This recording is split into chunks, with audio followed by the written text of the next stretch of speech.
అందరికీ మన ప్రభువును రక్షకుడైనటువంటి యేసుక్రీస్తు వారి పేరిట మరొకసారి ప్రత్యేకమైనటువంటి వందనాలు. కొన్ని విషయాలు బైబిల్‌లో నుంచి మనం ధ్యానించి ఈ యొక్క సెషన్‌ని మనం ముగించుకుందాం. మత్తయి సువార్త 6వ అధ్యాయంలో మనం కొన్ని విషయాలు చూద్దాం. మత్తయి సువార్త 6వ అధ్యాయంలో 5వ వచనాన్ని మనం ఈ యొక్క ఉదయకాల సమయమున ఒకసారి జ్ఞాపకం చేసుకున్నట్లయితే, మరియు మీరు ప్రార్థన చేయనప్పుడు జాగ్రత్తగా మీరు గమనించినట్లయితే గనక, మీరు ప్రార్థన చేయనప్పుడు వేషధారుల వలె ఉండవద్దు. చూసారా? మన ప్రార్థన ఎలా ఉండాలి? ఏ విధంగా ఉండాలి అనగానే, వేషధారణతో కూడినదై అస్సలు ఉండకూడదు. మరి ఎలా ఉండాలి? వేషధారణతో కూడినటువంటి ప్రార్థన అంటే ఏంటి ఇంతకి? అనగానే ప్రతి మనిషి గూడా వాక్యం యొక్క లోతైన విషయాలు తెలియనట్లయితే, వాక్యం యొక్క పరిపూర్ణమైనటువంటి వివరణ తెలియకుండా ఉన్నట్లయితే, వాళ్ళు ఎలా ఉంటారంటే, కొన్ని సిద్ధాంతాలను, కొన్ని ఐడియాలజీని వాళ్ళకి వాళ్ళే ప్రిపేర్ చేసుకొని, అదే వాక్యం అని ఫీల్ అవుతూ ఉంటారు. అందుకే అలాంటి వాళ్ళందరికీ కూడా 2 జీవితాలు కనబడతా ఉంటాయి. అదేంటంటే, మనం కీబోర్డ్‌లో మనం చూసినట్టుగా లేయర్ 1, లేయర్ 2 అని ఉంటాయండి. అంటే లేయర్ 1లో ఒక ఇన్‌స్ట్రుమెంట్ ప్లే అవుతూ ఉంటుంది. లేయర్ 2లో మరొక ఇన్‌స్ట్రుమెంట్ ప్లే అవుతూ ఉంటుంది. ఇంకా చెప్పాలంటే వేషగాళ్ళు అంటారు చూసారా? అంటే ఏంటంటే రంగు పైన ఒక రంగు వేసుకొని ఉంటారు. ఆ రంగు లోపల నిజం ఉంటుంది. నిజాన్ని కప్పివేసే విధంగా ఒక రంగు మనకు కనబడుతూ ఉంటుంది. క్లియర్‌గా చెప్పాలంటే, గొర్రె చర్మాన్ని కప్పుకున్నటువంటి తోడేళ్ళు. వారు వాస్తవానికి తోడేళ్ళు. కానీ ఏ చర్మాన్ని కప్పుకున్నారు ఇంతకీ? గొర్రె చర్మాన్ని కప్పుకున్నారు. అది బోధకుల గురించి మాత్రమే కాదు. అది సేవకుల గురించి మాత్రమే కాదు. విశ్వాసులుగా బ్రతుకుతున్న మన గురించి కూడా. మరి బోధకులకైతే ఆ మాట సంఘాన్ని నాశనం చేయటం కొరకు, సంఘాన్ని తప్పుబోదలో నడిపించడం కొరకు అనే మాట మనం ఆలోచించినట్లయితే, మరి మనకెలా అప్లై అవుద్ది బ్రదర్ అని మీరు అడిగినట్లయితే గనక, మన జీవితాన్ని మనమే పాడు చేసుకోవడానికి, మనమే తోడేలు వంటి స్వభావాన్ని మానుపుకోకుండా, తోడేలు వంటి స్వభావాన్ని విడిచిపెట్టకుండా గొర్రె చర్మాన్ని కప్పుకుంటున్నాము. ఇది ప్రార్థనలో కనబడుతూ ఉంటుంది. వాక్యాన్ని ధ్యానించడంలో కనబడుతూ ఉంటుంది. వాక్యాన్ని క్రియల్లో చూపించే విషయంలో కనబడుతూ ఉంటుంది. వాక్యాన్ని బోధించే విషయంలో కనబడుతూ ఉంటుంది. విశ్వాసిగా మనం చేసే ప్రతి యాక్టివిటీలో గూడా అవిశ్వాసులుగా ఉన్న మనం విశ్వాసులమనే ఒక చర్మాన్ని కప్పుకొని ప్రజలనైతే చక్కగా మోసం చేస్తున్నాము. మనల్ని మనం ఇంకా మోసం చేసుకుంటున్నాము. అందుకే యేసుక్రీస్తు వారు ఈ అధ్యాయం మొత్తం గూడా మనం గమనించినట్లయితే వేషధారణ అనే దాని గురించి చాలా డీటెయిల్‌గా మాట్లాడుతూ ఉంటారు. మనం ఎలా ఉండకూడదంటే వేషధారుల వలె అసలు ఉండకూడదండి. ఎందుకంటే దాని ద్వారా ఏంటి ఉపయోగం? ఒకసారి ఆలోచించండి. సరే కొంతమంది డబ్బులు సంపాదించుకునే భాగంగా డబ్బుల సంపాదనలో భాగంగా కొంతమంది వేషధారులుగా ఉంటున్నారనుకుందాం. మనకి మిగిలిన వాళ్ళ గురించి మనకు అనవసరం. మిగిలిన వారి గురించి తర్వాత కావాలంటే వాక్యానుసారమైనటువంటి సలహాలతోటి, సూచనలతోటి మనం తర్వాత చూద్దాం. కానీ మొదటగా ప్రైమరీగా మనం చేసే పనులు ఎలా ఉన్నాయి ఇంతకీ? చాలామంది అంటూ ఉంటారండి, "ఏంటండి క్రిస్టియన్స్ ఇలాగున్నారు? ఏంటండి క్రిస్టియన్స్ అలాగున్నారు?" అని క్రిస్టియానిటీని విడిచిపెట్టాలనుకున్న ఒక క్రిస్టియన్ మాట్లాడుతూ ఉంటాడండి. బ్రదర్, సిస్టర్, అలాంటి వారు అనేక మంది ఉంటారని బైబిలే చెప్తుంది. దేవుని వాక్యమే సెలవిస్తూ ఉంది. అలాంటి వారి గురించి మాట్లాడటం కంటే ముందు, ఎదుటి వారి గురించి మనం ఒక నిర్ణయానికి రావటం కంటే ముందు, నీ జీవితం అనేది ఎంతవరకు సక్రమంగా ఉంది? దేవుడు చెప్పినటువంటి ఆలోచనలకి అనుగుణంగా ఉంది. ఆలోచించండి ఒకసారి. అందుకే ప్రార్థనలో కూడా ఈ యొక్క వేషధారణ రావడం అనేది చాలా బాధాకరమైనటువంటి విషయం అండి. ఎలా ఉంటారయ్యా ఈ వేషధారణతో కూడినటువంటి ప్రార్థన అని మనం చూస్తే, మనం చూద్దాం 6వ అధ్యాయంలో 5వ వచనం మనం గమనించినట్లయితే, మరియు మీరు ప్రార్థన చేయనప్పుడు వేషధారుల వలె ఉండవద్దు. మరెలా అంటే, మనుషులకు కనబడవలెనని సమాజ మందిరములలోను, వీధుల మూలల్లోను నిలిచి ప్రార్థన చేయుట వారికి ఇష్టం. చూసారా? అంటే వీరు ఎక్కడ చేస్తారు ప్రార్థన ఇంతకీ? సమాజ మందిరాల్లో.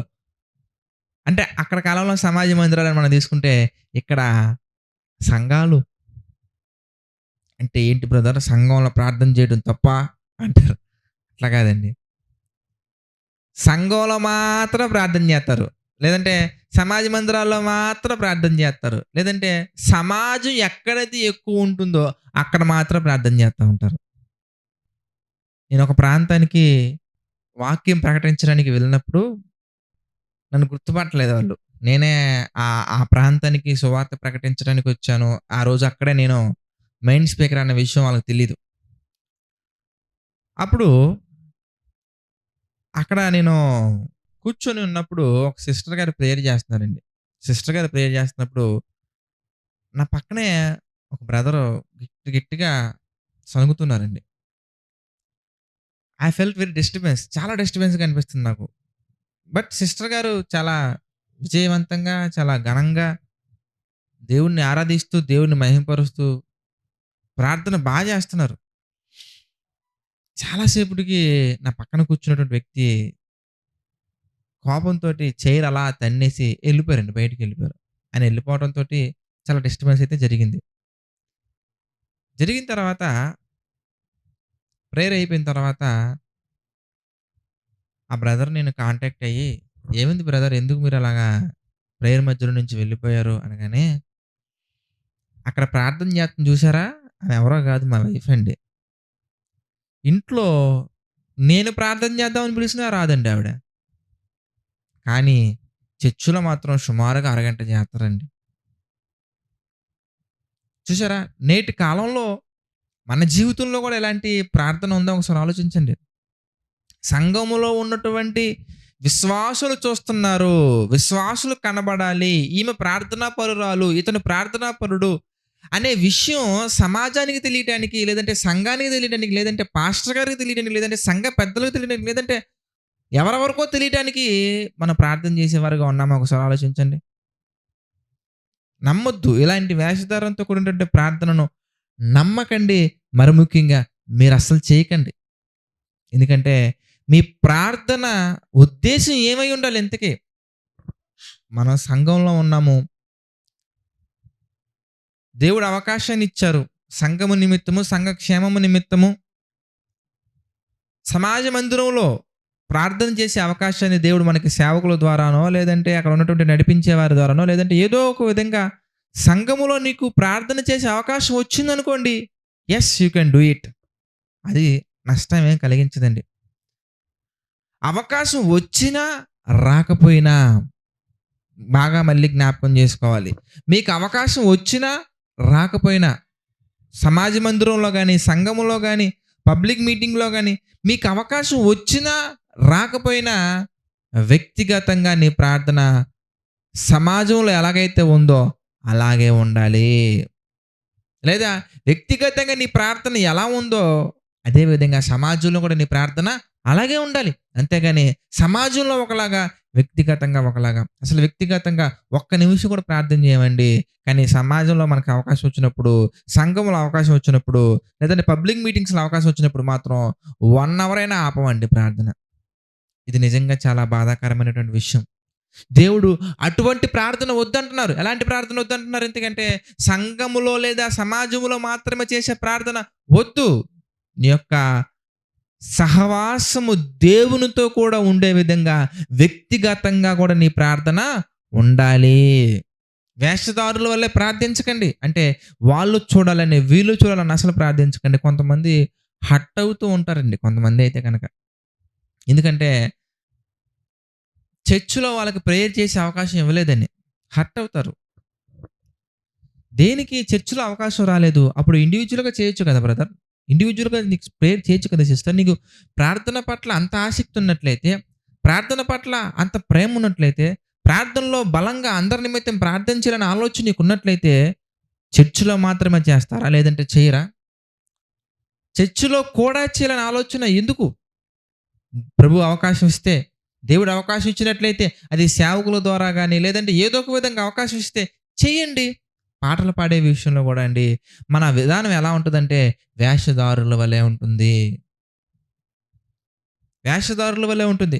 అప్పటి వరకు వెళ్ళనటువంటి మనం ఎప్పుడు స్టేజ్ మీదకెళ్తా ఉంటామయ్యా అంటే, జనాలందరూ నిండిపోయిన తర్వాత, క్రౌడ్ అంతా వచ్చిన తర్వాత, విశ్వాసులందరూ వచ్చిన తర్వాత, అప్పుడు నేను పాట పాడతా, నేను పాట పాడతా, నేను పాట పాడతా అని వస్తా ఉంటారండి. మనుషులకు కనబడవలనని ఏ కార్యము చేయకుడి.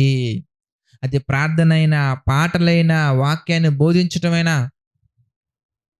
మన వాక్యాన్ని బోధించేటప్పుడు ఒక్కరున్నా గాని ఒకే విధంగా చెప్పాలి. 100 మంది ఉన్నా గాని ఒకే విధంగా చెప్పాలి. 1000 మంది ఉన్నా గాని ఒకే విధంగా చెప్పాలి. వేల కొలది, లక్షల కొలది జనం ఉన్నా గాని ఒకే విధంగా చెప్పాలి.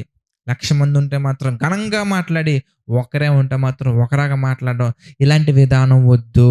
దేవుడు అంటున్నారు, మనుషులకు కనబడవలెనని చూద్దాం ఆ మాట మళ్ళీ 6వ అధ్యాయము 5వ వచనం ఒకసారి చూస్తే, మరియు మీరు ప్రార్థన చేయనప్పుడు వేషధారుల వలె ఉండవద్దు. మనుష్యులకు కనబడవలెనని వారు ఏం చేస్తున్నారండి? సమాజ మందిరములలోను, వీధుల మూలల్లోను నిలిచి ప్రార్థన చేయటం వారికి ఇష్టము. వారు తమ ఫలము పొంది ఉన్నారని నిశ్చయముగా మీతో చెప్పుచున్నాను. ఇంకా మనం చూస్తే కంటిన్యూషన్‌లో మనం చూద్దామండి. మన ప్రార్థన ఎలా ఉండకూడదంటే వేషధారుల వలె ఉండకూడదు. ఇంకొక మాట మనం చూస్తే, నీవు ప్రార్థన చేయనప్పుడు నీ గదిలోనికి వెళ్లి తలుపు వేసుకొని రహస్యమందున నీ తండ్రికి ప్రార్థన చేయము. అప్పుడు రహస్యమందున చూచు నీ తండ్రి నీకు ప్రతిఫలం ఇచ్చును. ఇంకొక పాయింట్ మనం చూస్తే 7వ వచనంలో, మరియు మీరు ప్రార్థన చేయనప్పుడు అన్యజనుల వలె వ్యర్థమైన మాటలు వచింపవద్దు. విస్తరించి మాట్లాడటం వలన వారు తమ మనవి వినబడునని వారు తలంచుచున్నారు. మీరు వారి వలె ఉండకుడి. మరొక పాయింటు, ప్రార్థన అనగానే మనం గుర్తుంచుకోవాల్సింది, we are talking with God. మనం దేవునితో మాట్లాడుతున్నాము. దేవుడంటే ఎవరింతకి?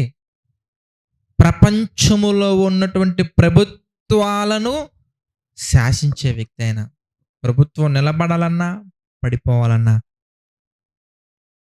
ఆయన కనుసన్నల్లో జరుగుతూ ఉంటాయండి. దానియేలు గ్రంథంలో మనం చూడొచ్చు అదే మాట. రాజా, దేవుడు మీకు ప్రభుత్వాన్ని అందించారు. చూసారా ఎంత చక్కగా ఉందో? అంటే ప్రభువుతో మనం మాట్లాడుతున్నప్పుడు ఎలా ఉండాలి? ఒక ప్రభుత్వ అధికారితో మాట్లాడినప్పుడు ఎలా మాట్లాడతామండి మనం? వెళ్తాం, విష్ చేస్తాము.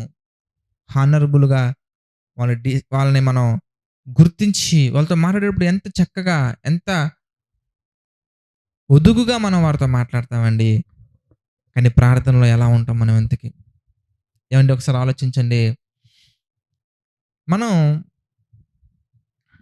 ఒక ప్రభుత్వ అధికారితో మాట్లాడడం కోసం వెళ్ళినప్పుడు, ఆయన ముందు మనం కాలు మీద కాలు వేసుకొని కూర్చుంటామండి.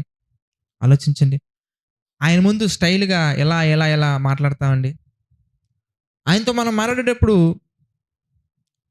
మన భాష ఎలా ఉంటుందో ఒకసారి ఆలోచించండి. ఇంట్లో మన మామయ్యనో, మన చెల్లెమ్మనో, మన అన్నయ్యనో, లేదంటే మన ఫ్రెండ్స్‌ని పిలిచినట్టుగా మాట్లాడతామా? ఎలా మాట్లాడతాం మనం ఇంతకి? విస్తరించి మాట్లాడతామా? అప్పుడు వాళ్ళేమంటారండి? మీరేం చెప్పాలనుకుంటున్నారో డైరెక్ట్‌గా చెప్పండి అంటారు. ఎందుకంటే మనం ఎవరితో మాట్లాడడం కోసం వెళ్ళాం. వాళ్ళ అపాయింట్‌మెంట్ దొరకటమే కష్టమండి మనకి. వాళ్ళ అపాయింట్‌మెంట్ దొరకడం మనకు కష్టం. కానీ దేవుడు మనకి మధ్యలో ఇలాంటి రూల్స్, రిస్ట్రిక్షన్స్ ఏమీ లేకుండా మనకి ఒక మంచి అవకాశాన్ని ఇచ్చారు. మనం ఎప్పుడు మాట్లాడాలనుకున్నా గాని, ఎక్కడ మాట్లాడాలనుకున్నా గాని, ఏ విధంగా మాట్లాడాలనుకున్నా గాని ఆయనతో మనం మాట్లాడొచ్చు. మనం ప్రార్థన మొదలుపెట్టిన వెంటనే ఆయన చెవియొగ్గి మన మొర ఆలకించును. అప్పుడు అలాంటి గొప్ప దేవునితోటి, సర్వశక్తిమంతునితోటి, సైన్యములకు అధిపతితోటి మనం మాట్లాడుతున్నప్పుడు ఎలా మాట్లాడాలంటే, విస్తరించి మాట్లాడొద్దు. అలా మాట్లాడితే దేవుడు వింటారనుకుంటారేమో. అట్లా కాదండి.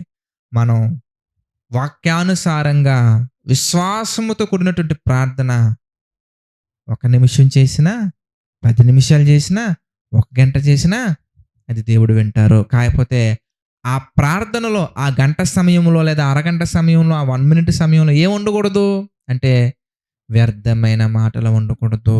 వాక్యానికి వ్యతిరేకమైన మాటలు ఉండకూడదు. అవిశ్వాసంతో కూడినటువంటి ప్రార్థన ఉండకూడదు. విశ్వాసంతో కూడినదై ఉండాలి. వాక్యానుసారంగా ఉండాలి. నమ్మకముతో కూడినదై ఉండాలి. 10 మందికి ఉపయోగపడే విధంగా ఉండాలి. లోకాన్ని అసహించుకునే విధంగా ఉండాలి. లోకాన్ని విసర్జించే విధంగా ఉండాలి. కనుక 2 విషయాలు మనం గమనించినట్లయితే గనక లోకము మెప్పు కొరకు లోకాన్ని ఉద్దేశించి ప్రార్థించకూడదు. లోకం చూసినా చూడకపోయినా, లోకం గుర్తించినా గుర్తించకపోయినా విస్తరించి మనం మాట్లాడకూడదు. లోకములో మెప్పు సంపాదించడం కొరకు కాదులే గాని, మనం దేవుని దృష్టికి అనుకూలమైనది, దేవుని చిత్తానికి అనుకూలమైన ప్రార్థన మనం చేయాలి. అది దేవుడు చూస్తే చాలు. ప్రపంచం గుర్తించినా గుర్తించకపోయినా నా ప్రభువు గుర్తించాలి, నా ప్రభువు వినాలి, నా ప్రభువుకి నా మొర చేరుకోవాలి అనే ఉద్దేశంతో మనం చేయాలి కానీ వేషధారణతో కూడినటువంటి ప్రార్థన మనం చేయకూడదు. కనుక నీళ్ళు ఈ స్వభావం ఉన్నట్లయితే కనుక చేంజ్ చేసుకోండి బ్రదర్, చేంజ్ చేసుకోండి సిస్టర్. ప్రపంచం చూడాలని, సమాజం చూడాలని, ప్రతి ఒక్కరు గమనించాలని, ప్రతి ఒక్కరు గుర్తించాలని ప్రార్థన అస్సలు చేయకండి. అది దేవునికి ఇష్టమైన ప్రార్థన కాదు. వేషధారుల వల్ల మనం ఉండకూడదు. ఎవరు చూసినా చూడకపోయినా, ఎవరు గుర్తించినా గుర్తించకపోయినా మన దేవుడు మనల్ని గుర్తించాలి. దేవుడు మనల్ని ఆశీర్వదించాలి. దేవుని నామానికి మహిమ కలగాలి. ఈ ఉద్దేశంతో మాత్రం మనం ప్రార్థించాలి.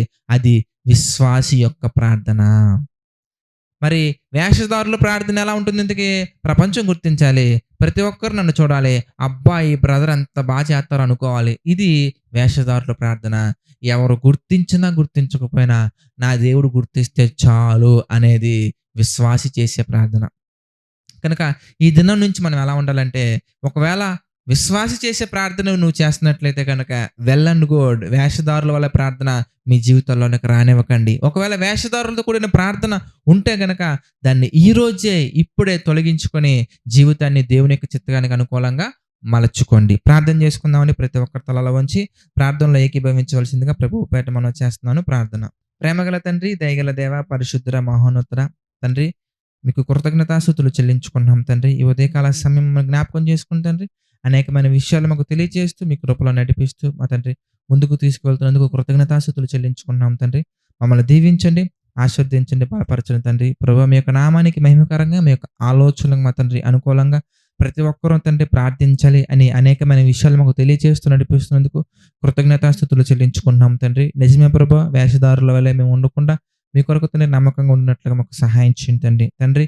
ఆర్థిక, ఆరోగ్య, మానసిక సమస్యల్లో కురిగిన ప్రతి ఒక్కరిని మీరు జ్ఞాపకం చేసుకోండి. ప్రతి ఒక్కరికి మీ కృపతోడుగా ఉంచి నడిపించండి, బలపరచండి, దీవించండి, ఆశీర్వదించండి తండ్రి. ప్రభువా మీ యొక్క చిత్తానికి అనుకూలంగా మేము తండ్రి ఎన్నో కార్యక్రమాలు, ఎన్నో పనులు చేసే ధన్యతను మాకు అందించండి, సహాయం చేయండి. ప్రభువా ఈ పరిచర్యకు తండ్రి ఆర్థికంగా సహకారంగా నిలబడుతున్న ప్రతి ఒక్కరిని మీరు జ్ఞాపకం చేసుకుని తండ్రి ప్రతి ఒక్కరికి మీ కృపతోడుగా ఉంచి నడిపించండి, సహాయం చేయండి తండ్రి. మీ చిత్తమైతే ప్రభువా ఇంకా ఎన్నో కార్యక్రమాలతో మా తండ్రి మేము ముందుకు వెళ్తూ మేమందరం మరలా కలుసుకునే ధన్యతను అందించమని వేడుకుంటూ మా ప్రభువును రక్షకుడైనటువంటి యేసుక్రీస్తు వారి పేరిట ప్రార్థన అడిగి వేడుకొనుచున్నాము తండ్రి.